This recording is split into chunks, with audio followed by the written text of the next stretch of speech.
Welcome back. The 2023 BRICS Political Party Plus Dialogue, Day 1, with Ashraf Patel, Senior Research Associate at the Institute for Global Dialogue.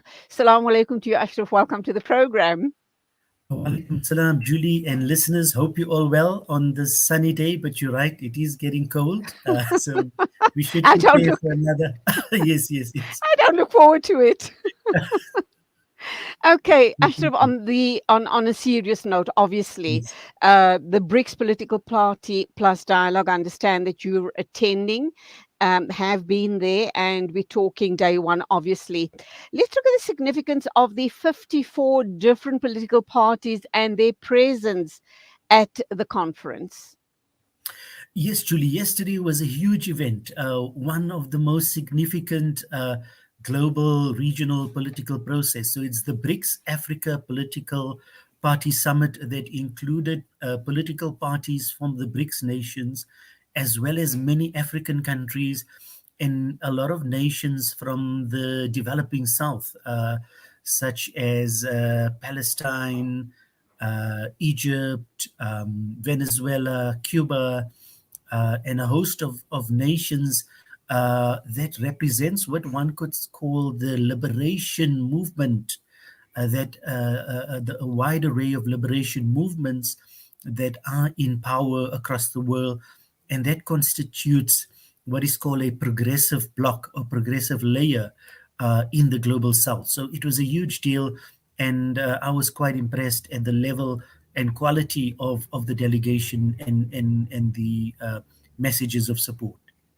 That doesn't necessarily suggest that they possibly would become members of BRICS at some point or the other.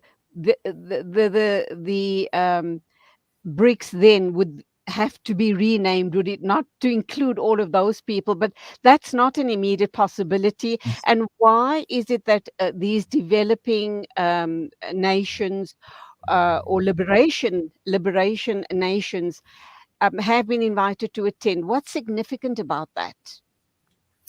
Yes, Julie, I think in a post COVID world, as well as a world that's very fractured across a number of lines, we see a crisis of multilateralism. Hence, South Africa chose the theme multilateralism, Ah. inclusive development, and peace. And that is a very significant theme for BRICS Summit. We live in a world that's divided, where multilateral institutions such as the UN is not functioning well. Multilateral institutions such as the IMF and World Bank are grappling with the highest levels of debt. So many African nations face one of the most severe debt crises that is impacting on social and economic development. And then, of course, the war, the Ukraine-Russian conflict that is dividing nations at the UN General Assembly, at a global level, that has pushed up the cost of food and fuel inflation. So all of these have come together in a very complex geopolitical headwinds. And within that, the African continent and much of the world seem to be getting caught in these headwinds, and that is delaying development. So I think the theme of BRICS Africa or BRICS Plus and the political parties is basically looking at these different themes and finding common solutions for sustainable development. And just as a side comment before we continue with our main discussion, what's very worrying is you touched on the issue, the Russian-Ukrainian war. And what is very worrying is the Black Sea grain deal, I don't think is going to be going ahead, which puts, I guess, a further burden not only on Africa, South Africa, Africa, and the rest of the world, because that's going to shoot up food prices, and then that circle just gets more vicious and more bigger, does it not? Yes, I would say, look, it was on track to be signed. And what has happened in the last few weeks is different geopolitical alignments. I think Turkey has sort of moved closer to the EU position or the NATO position, and that has not garnered well for its role as a mediator in the grain deal. So, at one stage, from my understanding, Turkey was playing a kind of mediation role, and now it has gone completely more pro-Ukraine. And that has then isolated the Russian side to say that, look, there's nothing for us to gain from this. And so they pulled out. But I think it is a tactical move. And, many analysts are confident that it will be able to be renegotiated on broader terms. And that is where it is at this point in time, yes. Back to BRICS, the BRICS political party dialogue. What were the messages of the big five political parties and their themes? Yes, remember the BRICS core is the BRICS nations, and there we had messages of support from the various parties. So the starting with the CCP China Communist Party, Secretary General gave an overview on the need to strengthen multilateralism, to promote peace, as well as his government's commitment to the Africa free trade agreements, to development, to infrastructure development, to vaccine access to vaccines, health, and agriculture. So those were the big themes from the Chinese. Then the Indian political parties was quite an interesting hybrid dynamic. So we had the spokesperson from the BJP, and he spoke about obviously the Indian civilization, the broader context of India's role in the supporting the liberation movements, and as well as the broader need on sustainable development issues and the planetary, etc.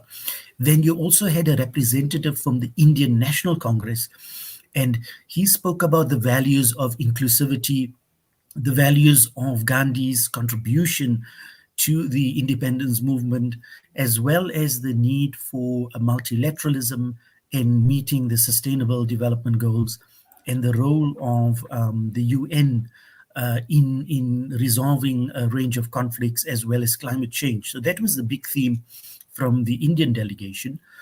Ashraf, I have Then to come in here. I have to yes, come yes, in here. yes, yes. I do apologize.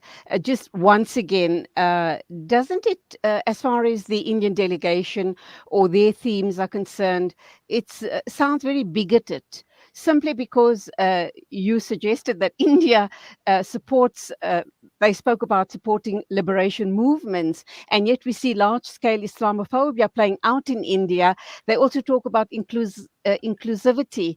What about in their own country? They marginalizing the minorities, that is the Muslims and the Christians, but very especially targeting the Muslims. And we've seen Islamophobia playing out at a level unprecedented. It's never been seen before, or so I think anyway. Your thoughts?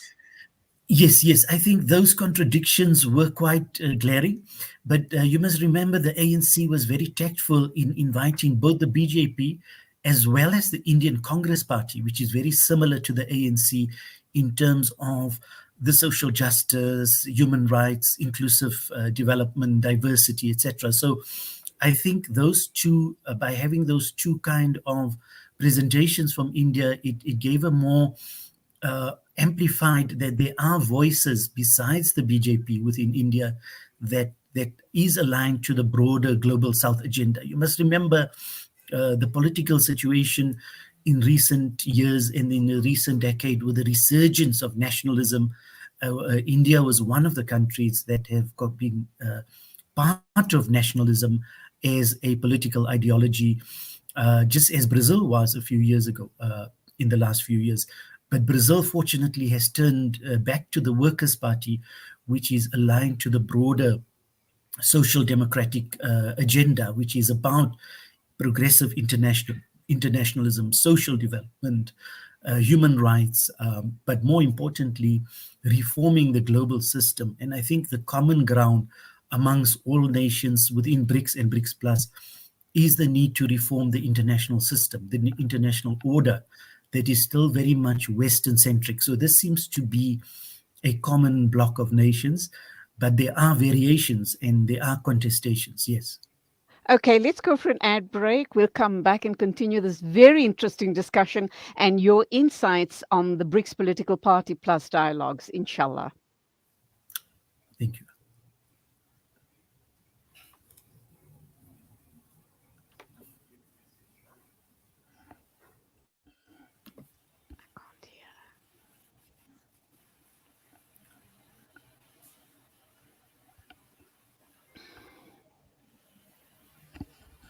Okay. Feeding a hungry stomach and a hungry mind with knowledge that will last them a lifetime. That's the power of an education. Sponsor an orphan now with Islamic Relief. Conveniently located along the banks of the Crocodile River bordering the Kruger National Park, as a guest at Buckler's Africa Lodge, one can enjoy an amazing sunrise or sunset on our spacious deck area while you catch a glimpse of some wildlife sightings along the Crocodile River. The sounds of the African savannah will greet you whilst you enjoy your morning coffee.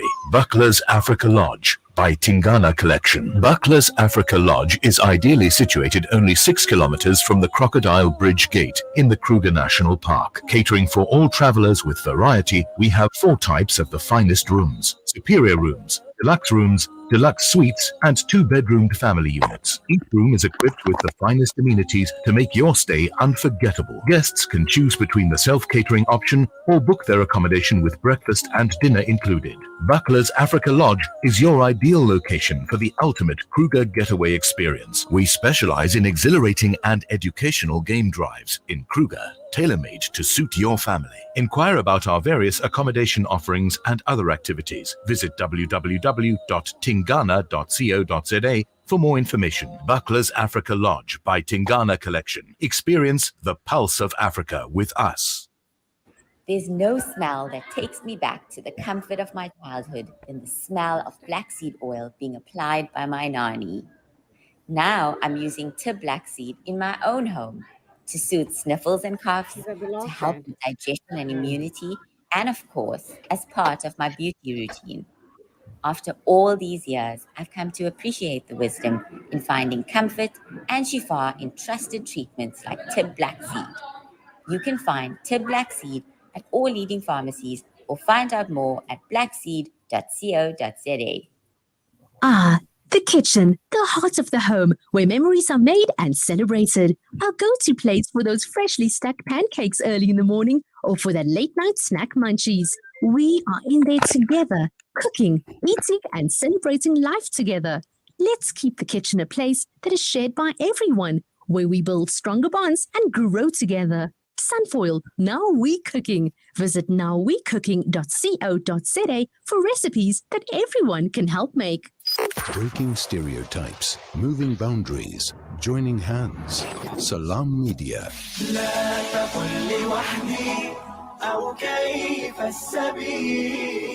Humanity sets the agenda.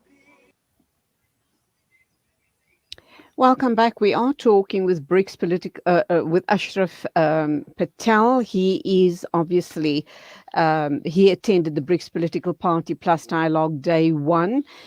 He, of course, is a Senior Research Associate at the Institute for Global Dialogue. We're talking about how things played out, what was his sense of thinking regarding political leaders from around the world. So Ashraf, back to you, and let's look at the issues and the significance of the parties such as PLO, Frelimo, Polisario Front, whom we spoke with yesterday. The Islamic Conference Iran were present as well. What did you pick up from all of their presentations? Yes, Julie. You must remember that the ANC is one of the oldest liberation movements in the world. It's over 110 years old. And in the height of the struggle in the 60s, 70s, and 80s, it linked up with the other liberation movements of the world in the global south, particularly in Palestine, in Algeria, in Nigeria, in Angola, in Mozambique, in Zimbabwe. And therefore, all these liberation parties were present and gave active support to the ANC. It's also important to note that even yesterday, there were representatives from the PAC, Pan-Africanist Congress, and AZAPO, which shows that this is a broader liberation movement posture or platform. So it's not just about the ANC, it's about all the liberation movements.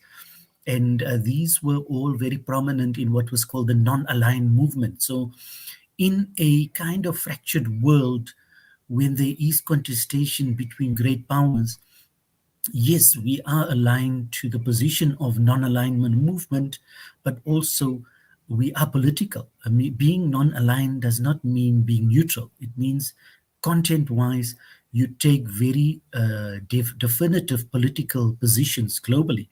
And that means fighting imperialism, changing the order, fighting the structural debt crisis, the unequal financial system, the unequal technological systems, and conflict. I think these are big issues. So all these political parties have some sort of cohesion around the need for a better world within the framework of the United Nations, as well as the UN charters, as well as a much more anti-empire role.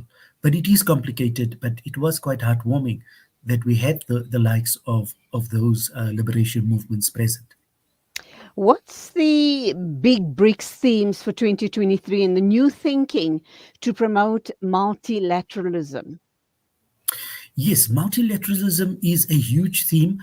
It is in the current context with the divisions around the war, with a much more growing NATO, European Union taking more central roles in global institutions, but also the rising power of the East, the rising power of China, for instance, is a big deal, in a sense that all these major powers, all the European powers are going to China, European leaders, because they see huge trade opportunities.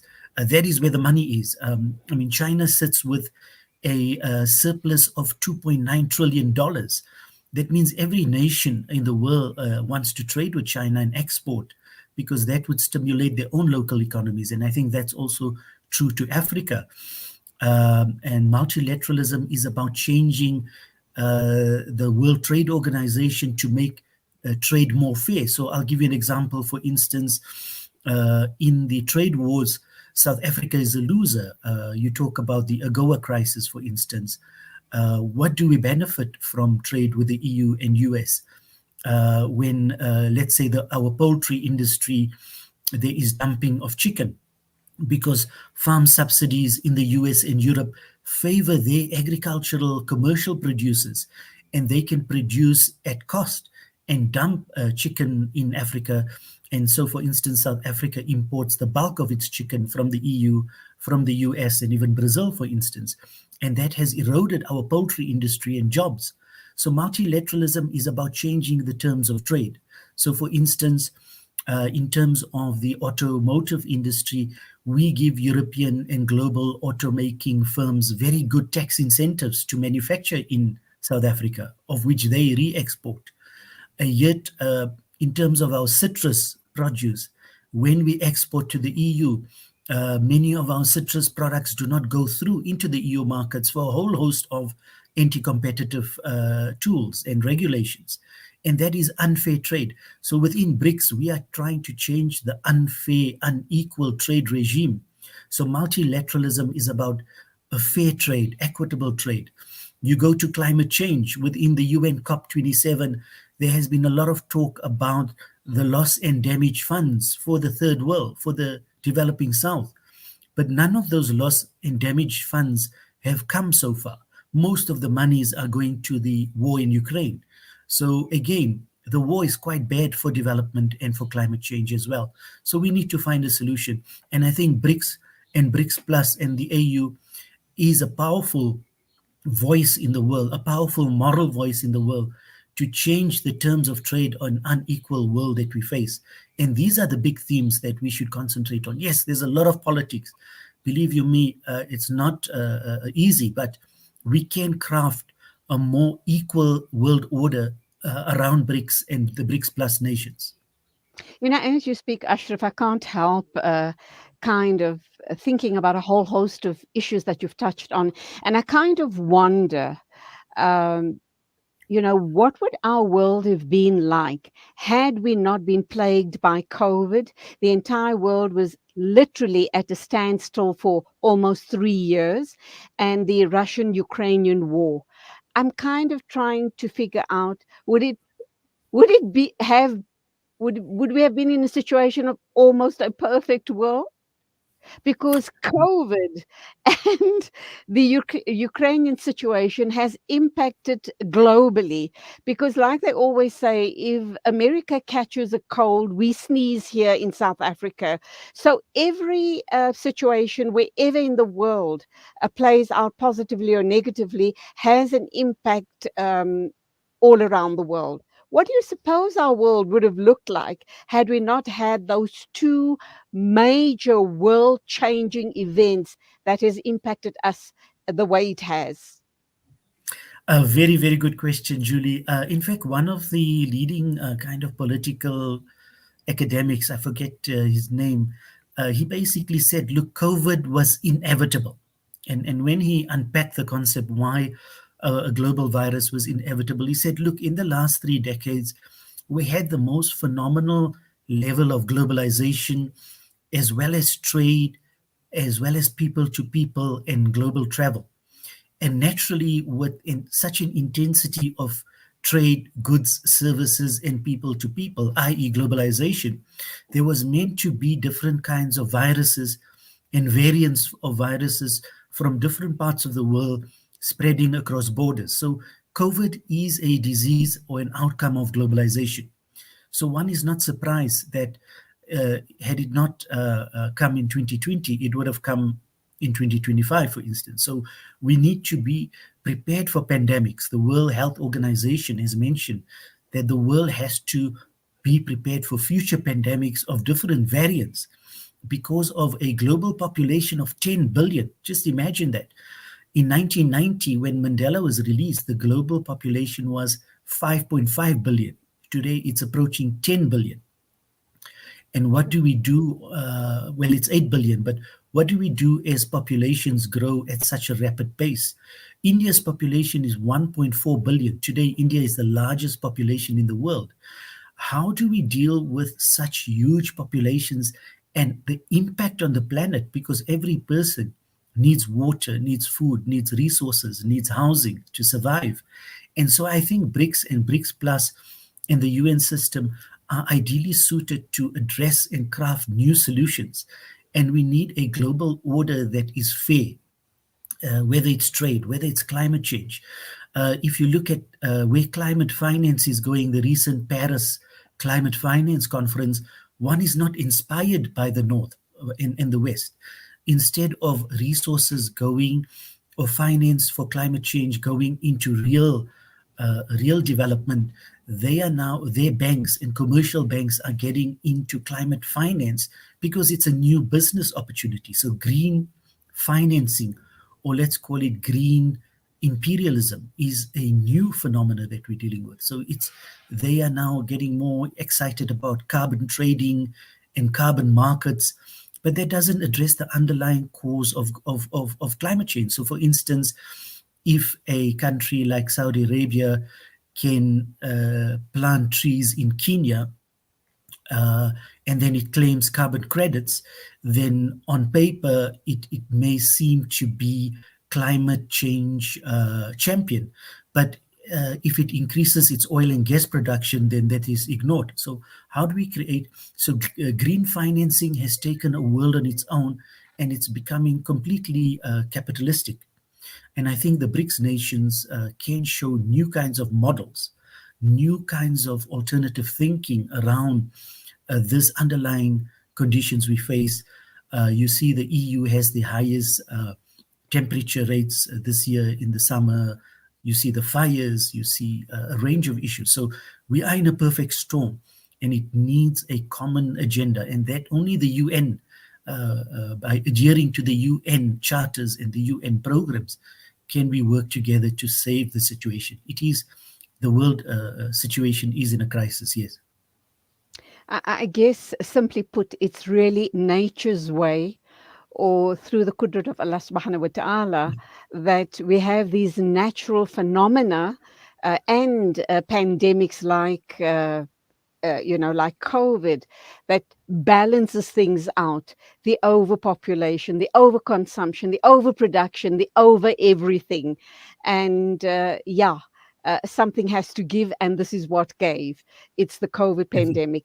Let's leave the war situation for another time. We are running out of time. My final question to you then, Ashraf, always a pleasure talking with you. You're such a deep thinker, and I just love your thinking and the way you respond. But let's just take this final question. We know that most African nations and progressive political parties in Africa attended, and the significance to that, and also ex-leaders, for example, Obasanjo, Chisano, Mbeki, and Motlanthe were present. What does that tell us?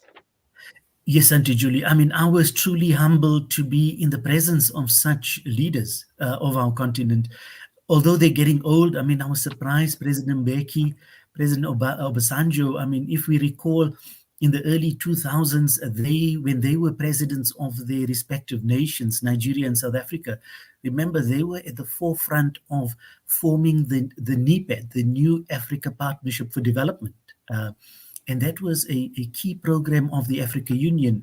And so it's good to see the ex-presidents and the elders that are still committed to a more sustainable Africa and a more Africa that has to find its place in the world. At this point in time, there were a very somber mood in the sense that so many conflicts in Africa, Sudan, northern Mozambique, eastern DRC, Chad, you're beginning to see where resources and where there is oil and gas and new kinds of resources that are discovered in Africa, of which most of the world needs the minerals of Africa. You find resource conflicts. So the resource curse is a new theme that has been identified by these nations to say, where these nations have so much oil and gas, this creates conflict, it creates corruption, it creates, and women and children are at the center. They suffer the most in all conflicts. So to find a sustainable peace agenda, working with the BRICS partners and the Africa Union and the UN system is vital. And I think this is the message from the elders, that they want a new world order that is in line with human rights, with sustainable development, in a fair deal, and to push back war and empire. I think the leaders are committed to it. So it was very heartwarming. And I see a great future for the BRICS nations, or the BRICS plus nations going forward. But a lot of work is ahead to build these institutions and to build these movements for change, for sustainable development. Ashraf Patel, that's where we leave it. Wonderful talking with you this morning. Undoubtedly, we will be having many more conversations as BRICS play out. That, of course, is in August. Thank you indeed. Go well. Salam. Walaikum salam. Shukran for your time. It is exactly 8:36 News and Views on Salam Media. Standing by to talk with us is Liz Ann Mohali, Provincial Director of Deaf South Africa, Gauteng. We're going to be talking about the 12th official language, which has just been proclaimed in South Africa.